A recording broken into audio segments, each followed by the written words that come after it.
zadovoljni smo, ker smo napredovali, verjetno se pa tukaj to zadovoljstvo tudi ustavi. Jaz smo več, da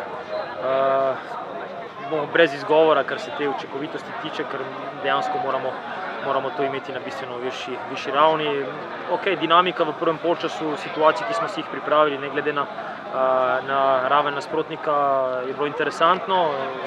Si pa nekako otežimo situacijo v drugem polčasu, ker ne zaključimo zadeve in moramo dati teh 30-40% energije več, da na koncu se izide, ko bi lahko dejansko malce stopili na bremzo pa odigrali to tekmo v malo nižji predstavi, ampak zahtevne so taka tekmovanja, kjer je strast in energija domače ekipe visoka in dostikrat se ekipe znajdejo v neki težavi. Mi se danes na koncu nismo in sem zaradi tega predvsem vesel. Težko je dati zaključke po današnji tekmi, ker dejansko smo to fazo napada danes vadili.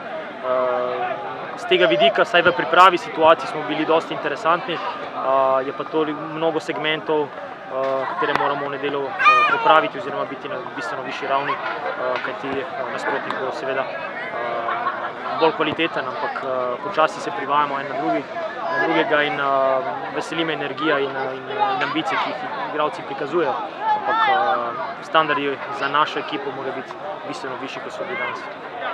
Ja, danes je bila kar težka tekma, glede na razmere, težko igrišče, ampak to je bila prva tekma z novim trenerjem, tako da jasno, mogoče v nekaterih segmentih igre nismo še najbolj igrani, ampak mislim, da smo že danes pokazali dokaj dobro igro in jasno, kot 2:0 je kar lep rezultat.